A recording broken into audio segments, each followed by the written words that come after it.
भारत देश का शपथ लिया हुआ विदेश मंत्री यहाँ स्टेटमेंट कर रहा है, उस पर भरोसा नहीं है, उनको किसी और देश पर भरोसा है। मैं समझ सकता हूं उनकी पार्टी में विदेश का महत्व क्या है, मगर इसका मतलब ये तो नहीं है पार्टी की सारी चीजें यहाँ सदन में आकर थोपे। भारत के विदेश मंत्री पर भरोसा नहीं करोगे? ओथ लिया हुआ व्यक्ति यहाँ पर बोल रहा है, ही इज रिस्पॉन्सिबल। माननीय अध्यक्ष जी, इसीलिए ये वहां बैठे हैं और 20 साल तक वहीं बैठने वाले हैं। संरक्षण देना चाहिए।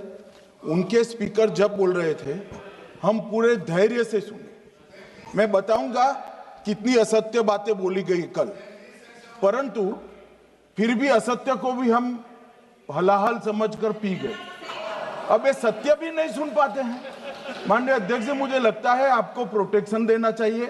बैठे बैठे टोका टोकी करना सबको आता है, ऐसा नहीं हमें नहीं आता, मगर इतने गंभीर विषय पर चर्चा जब हो रही है तो सरकार के प्रमुख विभाग के मंत्री को बोलते हुए बैठे बैठे टोकना ये विपक्ष को शोभा देता है क्या? मान्यवर, आपने बिल्कुल उनको आग्रह से कहना चाहिए, वरना हम भी हमारे मेंबर को बाद में समझा नहीं पाएंगे। भारत देश का शपथ लिया हुआ विदेश मंत्री यहाँ स्टेटमेंट कर रहा है, उस पर भरोसा नहीं है, उनको किसी और देश पर भरोसा है। मैं समझ सकता हूं उनकी पार्टी में विदेश का महत्व क्या है, मगर इसका मतलब ये तो नहीं है पार्टी की सारी चीजें यहाँ सदन में आकर थोपे। भारत के विदेश मंत्री पर भरोसा नहीं करोगे? ओथ लिया हुआ व्यक्ति यहाँ पर बोल रहा है, ही इज रिस्पॉन्सिबल। माननीय अध्यक्ष जी, इसीलिए ये वहां बैठे हैं और 20 साल तक वहीं बैठने वाले हैं।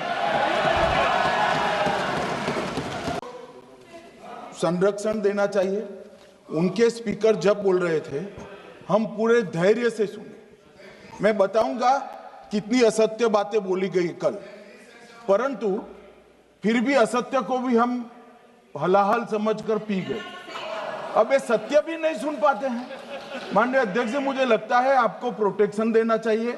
बैठे बैठे टोका टोकी करना सबको आता है, ऐसा नहीं हमें नहीं आता, मगर इतने गंभीर विषय पर चर्चा जब हो रही है तो सरकार के प्रमुख विभाग के मंत्री को बोलते हुए बैठे बैठे टोकना ये विपक्ष को शोभा देता है क्या?